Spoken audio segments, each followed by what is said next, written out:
Is there anything like Navgreh Shanti? नमस्ते मित्री, नमस्ते साथियों। तो दोस्तों, आज का हमारा विषय है नवग्रह शांति के बारे में। इसी बारे में आज की हमारी चर्चा है। तो दोस्तों, अगर आपको पसंद आए तो प्लीज़ लाइक कीजिए, कमेंट कीजिए, सब्सक्राइब कीजिए और शेयर कीजिए ताकि दूसरे लोगों तक भी जानकारी पहुंच सके।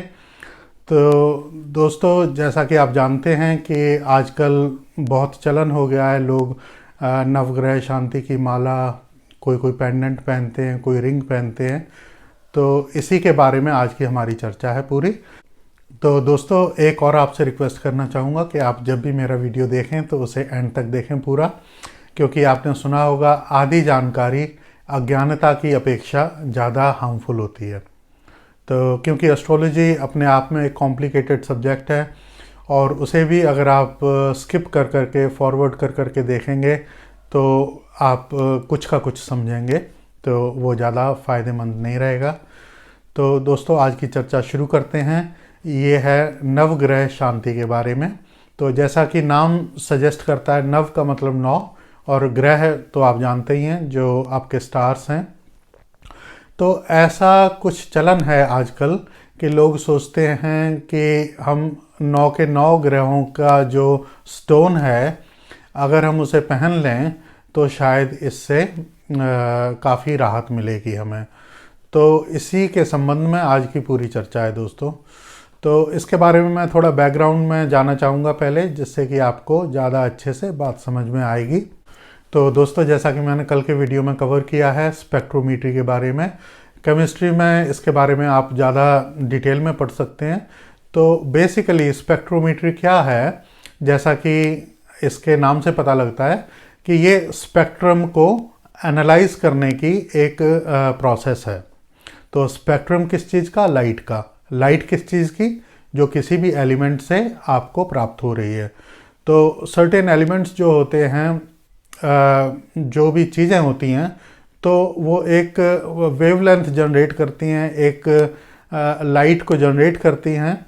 और उस लाइट को जब हम एनालिसिस करते हैं उस लाइट का, तो हम पाते हैं कि किस एलिमेंट के द्वारा ये रेडिएशन छोड़ी जा रही है।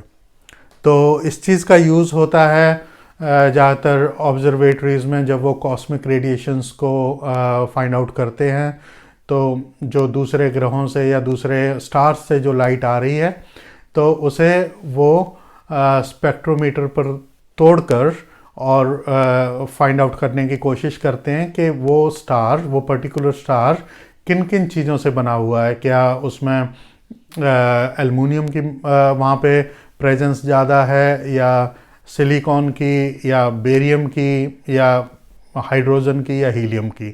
तो ये एक जो चीज़ है वो एस्ट्रोनॉमी में इसका यूज़ होता है। तो दोस्तों, ये मैं आपको बताना क्यों चाहता हूँ, इसके पीछे मकसद ये है कि इससे हमें पता लगता है कि सर्टेन एलिमेंट्स जो हैं वो एक रेडिएशंस को जनरेट करते हैं। तो वो जो एलिमेंट्स हैं वो हमारे पास में अर्थ पर भी अवेलेबल हैं, काफ़ी सारे उनमें, या उनके जैसे। तो हम ये पत्थर क्यों पहनते हैं? बेसिकली क्योंकि इसके पीछे सेम वही प्रिंसिपल काम करता है कि जो रेडिएशंस हैं वो जब एलिमेंट का पता बता सकती हैं, जो कि एलिमेंट दूसरे स्टार्स पे हैं, तो हम उनसे मिलती जुलती चीज़ें अगर अपनी बॉडी के पास में धारण करके रखें तो उसका भी कोई ना कोई इफ़ेक्ट हमारे ऊपर ज़रूर होगा। और प्रैक्टिकली देखने में आया है, प्रैक्टिकली ऑब्ज़र्व करने में आया है कि इनका इफ़ेक्ट होता है। तो इसी बेसिस पर जो हमारे नवरत्न हैं, उनका संबंध किसी न किसी स्टार के साथ में, किसी न किसी प्लैनेट के साथ में ज्योतिष में बताया गया है। तो मैं आपको थोड़ा सा रिकैप कर देता हूँ, जिससे आपको समझने में आसानी होगी। तो जैसे सूर्य है, सन है, तो इसका रत्न है रूबी, जिसे हिंदी में माणिक्य कहते हैं।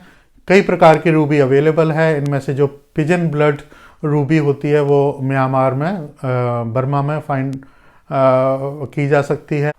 ऐसे ही चंद्रमा का जो रत्न है वो पर्ल है, जिसे मोती बोलते हैं। बसरा के मोती सबसे ज़्यादा मशहूर थे। बसरा जो इराक की कैपिटल है, और इसके बाद इंडिया में हैदराबाद के मोती भी बहुत पॉपुलर हैं। और मंगल का जो रत्न है वो कोरल है, मूंगा। तो ये श्रीलंका से ज़्यादातर आता है। श्रीलंका और ऑस्ट्रेलिया में जो ग्रेट बैरियर रीफ है वहाँ पे कोरल काफ़ी पैदा होता है। बुद्ध का जो रत्न है वो एमरल्ड है, पन्ना जिसे हम कहते हैं। तो इसकी खाने अफ़गानिस्तान में हैं, कज़ाकिस्तान में हैं, और रशिया के कुछ पार्ट्स में भी ये पाया जाता है। बृहस्पति का जो रत्न है वो टोपाज है, जिसे हम पुखराज कहते हैं। ये रशिया में पाया जाता है और भी दूसरे कंट्रीज़ में पाया जाता है, बट मेनली रशिया में पाया जाता है। शुक्र का जो रत्न है वो डायमंड है। आप सभी को पता होगा, लेडीज़ का फेवरेट होता है। उन्हें चाहे सूट करे या ना करे, बट उन्होंने पहनना ही होता है। तो जो डायमंड है ये साउथ अफ्रीका में और अफ्रीका के दूसरे कंट्रीज़ में काफ़ी पाया जाता है। इसके अलावा रशिया में भी, और आजकल तो सिंथेटिक भी बनाते हैं एक्चुअली। तो डायमंड क्योंकि महंगा है तो इसका सब्स्टिट्यूट भी कोई कोई लोग धारण करते हैं, जो कि जर्कन होता है या जर्कोनिया। और सैटर्न शनि का जो रत्न है वो नीलम है, सफ़ायर कहते हैं इसे। ये ऑस्ट्रेलिया में पाया जाता है, श्रीलंका में पाया जाता है, और भी काफ़ी सारे कंट्रीज़ हैं वहाँ पे पाया जाता है। और इसके अलावा जो राहु है उसका पत्थर गोमेद होता है, हेजनाइट कहते हैं उसे। ये ब्राज़ील में और कैलिफोर्निया में काफ़ी मात्रा में पाया जाता है। जो केतु है उसका पत्थर है क्रिजोबेरिल, जिसे लहसुनिया भी बोला जाता है। ये ब्राज़ील में और श्रीलंका में काफ़ी मात्रा में पाया जाता है। तो दोस्तों, ये तो थी जानकारी किस ग्रह का कौन सा रत्न है। तो इसका मतलब क्या है कि जब आप किसी एक रत्न को पहनते हैं तो उससे संबंधित जो ग्रह है उसकी प्रॉपर्टीज़ में इजाफा हो जाता है। तो उसकी जो प्रॉपर्टीज़ हैं, उसका जो इन्फ्लुएंस है आपके ऊपर, तो वो एम्प्लीफाई हो जाता है, वो बढ़ जाता है। तो जैसा कि मैंने कल के वीडियो में बताया कि मेरे विचार से ग्रह के पत्थर तभी पहनने चाहिए जब वो पर्टिकुलर ग्रह आपकी कुंडली में शुभ हो, लेकिन उसकी पोजीशन थोड़ी सी वीक हो। तो ऐसे में हम उसकी शक्ति को बढ़ाने के लिए, उसकी पावर को बढ़ाने के लिए हम वो पत्थर पहनेंगे। अब कोई कोई ज्योतिषी हैं वो सोचते हैं कि मान लीजिए कोई ग्रह मैलिफिक बैठा हुआ है आपकी कुंडली में, कोई ग्रह अशुभ है, तो उनका मानना ये है कि यदि हम उस ग्रह का पत्थर पहने तो हो सकता है वो ग्रह शांत हो जाए। लेकिन मेरा मानना ये नहीं है, तो मैं इस चीज़ से इत्तेफाक नहीं रखता, क्योंकि जो पहले ही अशुभ आपको फल दे रहा है, अगर हम उसकी पावर को एम्प्लीफाई करेंगे तो वो और ज़्यादा नुकसान देने लगेगा। क्योंकि जो अशुभता है वो तो जाने से रही पत्थर पहनने के कारण। तो उसके लिए और दूसरे जो उपाय हैं जो मैंने कल बताए थे, तो उन्हें यूज़ किया जा सकता है, लेकिन मेरे पर्सनल ओपिनियन में उनका पत्थर नहीं पहनना चाहिए। और इसीलिए एक थंब रूल है कि 6वें और 8वें घर में कोई प्लैनेट हो, या 6वें और 8वें घर में जो राशि हो, उसका जो ग्रह हो, उस राशि का जो लॉर्ड हो, हमें उसका पत्थर नहीं पहनना चाहिए। मैं आपको इस पे दिखाना चाहूँगा। तो 6वां घर ये है, 8वां घर ये है। तो इस पर्टिकुलर केस में क्योंकि 6वें घर में शनि है, तो शनि का पत्थर नहीं पहनना चाहिए। लेकिन इस पर्टिकुलर केस में क्योंकि शनि आपका लग्न का लॉर्ड भी है, तो जो कि कैप्रिकॉर्न असेंडेंट की ये कुंडली है, तो कैप्रिकॉर्न का लॉर्ड भी है, तो कोई कोई लोग आपको बताएंगे कि भी आप पहन लें शनि का पत्थर, क्योंकि आपका असेंडेंट का लॉर्ड है। लेकिन ये डिस्प्यूटेड है, मैं आपको आगे आने वाले वीडियोस में बताऊंगा। तो मैं क्या बताना चाहता हूँ आपको कि आपको 6वें घर में जो भी प्लैनेट है उसका पत्थर, और 8वें घर में जो भी प्लैनेट है उसका पत्थर आम तौर पर नहीं पहनना चाहिए। लेकिन ज्योतिष एक ऐसा विषय है, इसमें एक्सेप्शंस की भी आगे एक्सेप्शंस होती हैं, तो वो मैं आगे कवर करूँगा। अच्छा, दूसरा प्रिंसिपल क्या है कि इस घर में जो राशि है, जैसे इस घर में जेमिनी राशि है, मिथुन राशि है, मिथुन का स्वामी मरकरी होता है, बुध होता है। तो साधारण परिस्थितियों में हम जो भी राशि 6वें घर में बैठी हुई है उसका जो लॉर्ड है, हम उसका पत्थर नहीं पहनेंगे। तो मिथुन का लॉर्ड कौन सा है? बुध है। बुध का पत्थर कौन सा है? एमरल्ड है, पन्ना है, तो हमें नहीं पहनना चाहिए।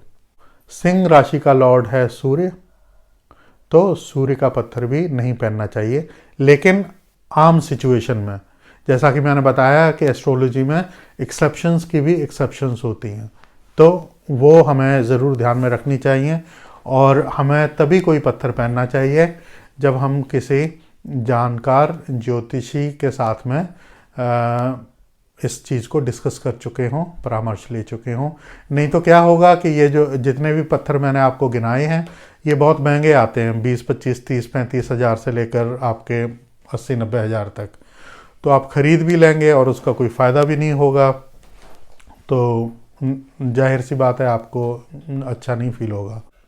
और दूसरी बात ये है कि अगर उसका इफ़ेक्ट जो है वो मैलिफिक होगा तो आपकी लाइफ और ज़्यादा मिजरेबल हो जाएगी।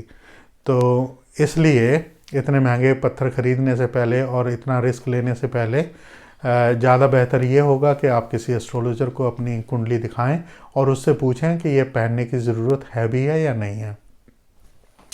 अब हम आते हैं नवग्रह शांति के बारे में। तो दोस्तों, जैसा कि कई लोग आजकल पहनते हैं नवग्रह शांति के लिए, कोई रिंग पहन रहा है, कोई पेंडेंट पहन रहा है, कोई अलग तरह की मालाएं पहनता है। तो यदि आप मुझसे पूछें कि नवग्रह शांति जैसा कुछ होता है, तो मैं आपको कहूँगा ना, ऐसा कुछ नहीं होता। क्यों नहीं होता? क्योंकि जो आपका होरोस्कोप है वो एक कॉम्बिनेशन है, एक यूनिक कॉम्बिनेशन है। तो इसमें अगर आप 9 के 9 ग्रह शांत कर देंगे तो फिर आपको पावर कौन देगा? समझ रहे हैं ना आप? तो इसमें ना तो आप 9 के 9 ग्रहों को शांत कर सकते हैं और ना ही आप सभी के सभी ग्रहों का पत्थर पहनकर सभी को एम्पलीफाई कर सकते हैं। क्योंकि अगर आप सभी का इफ़ेक्ट एम्पलीफाई करेंगे तो जो पहले से अच्छा है वो और अच्छा हो जाएगा, जो पहले से बुरा है उसका असर और भी बुरा हो जाएगा। So the good will become better and the bad will become verse. लेकिन जो हमारा जीवन है वो एक बैलेंस पे चलता है, वो एक्सट्रीम्स पे नहीं चलता। आप कोई भी अपनी फॉर एग्ज़ाम्पल आप सेंसेस ले लीजिए। जैसे मैं कैमरे के सामने हूँ, अगर मैं बहुत ज़्यादा पास चला जाऊँ तो मेरी फ़ोटो ब्लर्ड हो जाएगी। अगर मैं बहुत दूर चला जाऊँ तो भी बात नहीं बनेगी, तो भी नहीं दिखाई दूंगा मैं। तो एक बैलेंस होना चाहिए, एक निश्चित दूरी पर मेरी पोजीशन होनी चाहिए कैमरा से, या दूसरे शब्दों में किसी चीज़ को देखने के लिए प्रॉपर लाइट होनी चाहिए, प्रॉपर दूरी होनी चाहिए जिस भी चीज़ को आप देख रहे हैं। तो जो भी आप लाइट देख रहे हैं, तो अगर उसकी ल्यूमिनोसिटी ज़रूरत से ज़्यादा होगी तो आपकी आंखें जो हैं वो चौंधिया जाएंगी। अगर बहुत कम होगी तो वो डार्कनेस होगी, तो भी आप नहीं देख पाएंगे। इसी तरह से हियरिंग के साथ में है, प्रकृति के द्वारा आप सर्टेन फ्रिक्वेंसी आप सुन सकते हैं। न तो आप उस स्पेक्ट्रम के बियॉन्ड सुन सकते हैं, ना ही उससे नीचे सुन सकते हैं। ऐसे ही फीलिंग का हिसाब है, आप उस चीज़ को फील कर सकते हैं जो कि आपकी स्किन के बाहर है और सर्टेन प्रॉक्सिमिटी में है। अगर वो दूर हो जाती है आप नहीं फील कर सकते। अगर उसका टेम्परेचर बहुत ज़्यादा हो जाता है तो आप जल जाएंगे, तो भी नहीं फील कर सकते। और बहुत ज़्यादा कम होता है टेम्परेचर तो भी आप उसे नहीं सेंस कर पाएंगे। और दूसरी चीज़, वो स्किन के बाहर होनी चाहिए, क्योंकि अगर स्किन के अंदर की चीज़ें आप फील करने लगें तो आप 24 घंटे आप रेस्ट ही नहीं कर पाएंगे, क्योंकि बॉडी के अंदर खून दौड़ता है और हज़ार तरह की प्रोसेसेस होती हैं। अगर सभी कुछ आप फील करने लगें तो आपकी लाइफ नहीं चल सकती। तो इसी तरह से इन प्लैनेट्स का है, अगर आप इनका असर जो है वो एक लेवल से ज़्यादा आप एलिवेट कर देंगे, एम्पलीफाई कर देंगे, तो they are going to create some problem for you. So वो बेनिफिशियल नहीं रहेगी बात। और सेम यही चीज़ टेस्ट्स में अप्लाई होती, तो ऐसा ही स्मेल्स के साथ भी है। अगर मान लीजिए ब्रह्मांड में जितनी भी चीज़ें हैं उन सभी की स्मेल्स अगर हम सूंघने के लायक हो जाएं, तो हम तो कंफ्यूज हो जाएंगे बेसिकली। इतनी ज़्यादा चीज़ें हैं और इतनी ज़्यादा उनकी फ्रेगरेंसेस होंगी। तो इसीलिए प्रकृति के द्वारा हमारी बॉडी सेट की गई है कि हम एक्सट्रीम्स पे काम नहीं कर सकते, तो it has to be balanced. तो same rule applies with the planets as well. अभी मैं आपको एक और एग्जांपल दे के समझाना चाहूँगा। तो जब भी हम कोई पत्थर पहनते हैं तो उसका कहीं ना कहीं कोई साइड इफ़ेक्ट भी होता है, छोटा मोटा। तो मैं इस बारे में क्या बताना चाहता हूँ कि इस संसार में हर चीज़ की एक छोटी सी कॉस्ट होती है। When we try to amplify one thing we have to compromise some other thing.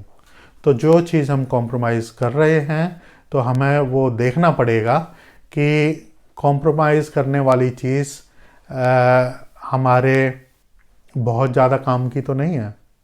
तो इसीलिए आपको एस्ट्रोलॉजर का परामर्श लेना चाहिए पहले। मैं एक एग्ज़ाम्पल के ज़रिए आपको समझाना चाहूँगा। देखिए, मैंने जानबूझकर ये मकर लग्न की कुंडली रखी है। तो यहाँ पे क्या है कि ये आप जानते ही होंगे कि मकर लग्न क्यों है, क्योंकि असेंडेंट में यहाँ मकर राशि है इसलिए। तो अब यहाँ पे आप देखिए, जो 6वां घर है तो 6th हाउस जो होता है वो आपका रिपु, ऋण और रोग का घर होता है। तो यहाँ से डेब्ट और बीमारियाँ और आपके शत्रुओं का ज्ञान यहाँ से हम लेते हैं। तो जो आपका 9वां घर है ये भाग्य स्थान होता है, इसे हम धर्म स्थान भी कहते हैं।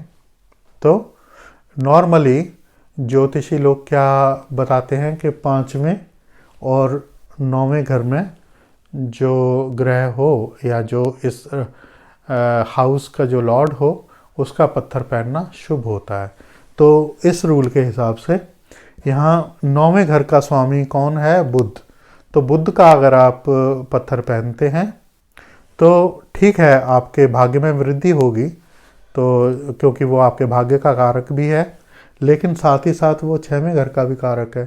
तो जो आपके शत्रु होंगे या जो आपके ऋण होगा या जो आपकी डिजीज़ेस होंगी, मतलब रोग वगैरह, उनमें भी बढ़ोतरी हो जाएगी। तो हमें इस चीज़ का ख्याल रखना पड़ता है कि हम जिस चीज़ की कॉस्ट पर ये चीज़ बढ़ाना चाहते हैं तो वो कहीं उसका प्राइस बहुत ज़्यादा तो नहीं हो जाएगा। तो ये चीज़ें हमें ध्यान में पहले रखनी चाहिए। ऐसे ही मैं एक और एग्जांपल देना चाहूँगा आपको। जैसे मान लीजिए कोई बच्चा है 14-15 साल का, 15-16 साल का बच्चा है, अनमैरिड है। तो उसके माँ बाप चाहते हैं कि हमारा बच्चा पढ़ने में होशियार हो, इंटेलिजेंट हो, एजुकेशन अच्छी मिले उसे, लेकिन उसे पढ़ाई से रिलेटेड कोई दिक्कत आ रही है। तो ऑब्वियसली ऐसे में 5वां घर जो होता है वो नॉलेज का घर होता है, एजुकेशन का घर होता है। तो 5वें घर से संबंधित जो प्लैनेट होगा उसका जो पत्थर होगा वो डालने के लिए बताएगा कोई ज्योतिषी, अगर वो शुभ हो और उसकी पावर कम हो तब। तो मान लीजिए 5वें घर में कोई ऐसा प्लैनेट है जो 7वें घर के ऊपर अच्छी दृष्टि नहीं डाल रहा है, सपोज कीजिए। तो आपने 5th हाउस का तो आपने जो फल था वो एम्पलीफाई कर लिया, ठीक है, लेकिन जो 7th हाउस में उसका थोड़ा सा हल्का सा नेगेटिव हमें फल भी झेलना पड़ेगा। क्या मतलब है? जो 5वें घर का आपने फ़ायदा किया है, so that is on the cost of the benefits of the 7th house. तो हमें ये ध्यान में रखना पड़ेगा। अब इस केस में वो बच्चा अनमैरिड है तो हमें कोई फ़र्क नहीं पड़ता है, हम उसे सीधा सीधा वो रत्न एडवाइस कर देंगे। लेकिन सपोज़ करो अगर वो आदमी मैरिड है तो उसके घर का माहौल जो है वो थोड़ा सा स्ट्रेसफुल हो जाएगा। तो जहाँ उसका 5th हाउस जो है वो एलिवेट हुआ है, उससे संबंधित उसको फल मिला है, लेकिन अगर उसके घर में 24 घंटे क्लेश वगैरह रहता है और लड़ाई झगड़ा रहता है तो इसकी कॉस्ट जो है वो ज़्यादा होगी। क्योंकि जब आदमी खुशहाल घर पर ही नहीं रह पाएगा तो वो कैसे परफॉर्म करेगा ज्ञान के फील्ड में। तो आपको ये सब चीज़ें भी देखनी होती हैं और उसके बाद में आपको बताना होता है कि कौन सा प्लैनेट आपके लिए बेटर है जिसका रत्न पहना जाए। एक एग्जांपल मैं आपको और देना चाहूँगा। मान लीजिए ये मकर लग्न की कुंडली ना होकर टॉरस असेंडेंट की कुंडली हो अगर, तो 2 नंबर यहाँ पे आएगा, 2 3 4 5 6 7। तो टॉरस की कुंडली है, टॉरस असेंडेंट की कुंडली है, तो लग्न वृषभ है। वृषभ का जो लॉर्ड होता है वो वीनस होता है, शुक्र होता है, ठीक है। तो मान लीजिए कोई ज्योतिषी बताता है कि भाई क्योंकि आपका असेंडेंट लॉर्ड आपका वीनस है तो आप वीनस का पत्थर डायमंड या जरकन आप पहन सकते हैं। लेकिन आपको ये चीज़ भी ध्यान रखनी पड़ेगी कि अगर आप असेंडेंट का लॉर्ड इस केस में पहन रहे हैं तो आपके 6वें का लॉर्ड भी वही सेम प्लैनेट है, तो वो यहाँ पे भी आपको आपके जो दुश्मन होंगे या आपके जो रोग होंगे और जो आपका डेट होगा तो उसमें भी इजाफा कर सकता है। लेकिन इसमें एक्सेप्शन है। अगर मान लीजिए ऐसा आदमी कोई मिलिट्री ऑफिसर है, मतलब मिलिट्री का कहने का मतलब डिफेंस में ऑफिसर है कोई, या पुलिस ऑफिसर है या लॉयर है, कुछ ऐसी जॉब करता हो जहाँ शत्रुओं का होना कोई ख़ास मायने ना रखता हो, तो उस केस में ठीक है, उस केस में ज़्यादा प्रॉब्लम नहीं है। उस केस में हम क्या करेंगे, ये ज़रूर देख लेंगे कि भाई कहीं डिजीज़ को तो नहीं बढ़ा रहा या उसके कर्ज़े को तो नहीं बढ़ा देगा। तो अगर ये दोनों चीज़ें ठीक हैं तो कोई प्रॉब्लम नहीं है, तो हम उसे एडवाइस कर सकते हैं। तो दोस्तों यही सब चीज़ें देखकर हमें बड़े ध्यान से एडवाइस करना होता है कि कौन सा पत्थर पहना जाए। और इसी चीज़ को आगे बढ़ाते हुए, जैसा कि मैंने आपको बताया, जब आप 9 के 9 ग्रहों के पत्थर पहन लेंगे तो होगा क्या कि जो आपका गुड है वो बेटर हो जाएगा, जो आपका गुड प्लैनेट है वो बेटर हो जाएगा, जो आपका बैड प्लैनेट है वो वर्स हो जाएगा। क्यों? क्योंकि आप इसे ऐसे मान लीजिए, जैसे मान लीजिए एक मैथमेटिकल इक्वेशन है तो आप उसमें एक कांस्टेंट मल्टीप्लाई कर रहे हैं, लेफ्ट हैंड साइड भी और राइट हैंड साइड भी, तो उसका फ़ायदा तो कोई नहीं ना हुआ। तो वो गुड को बेटर बना रहा है और बैड को वर्स बना रहा है। तो हमें करना क्या है, हमें जो शुभ प्लैनेट हो उसका हमें पत्थर पहनना होता है ताकि उसकी पावर में इजाफा हो सके। तो दोस्तों मुझे उम्मीद है कि आपको पूरा डिटेल में इस बारे में बात समझ में आई होगी, और मुझे कमेंट करके बताएं कि आपको वीडियो कैसा लगा। और आगे आने वाले वीडियोस को देखने के लिए आप बेल आइकन ज़रूर प्रेस करें। Thank you very much for your time.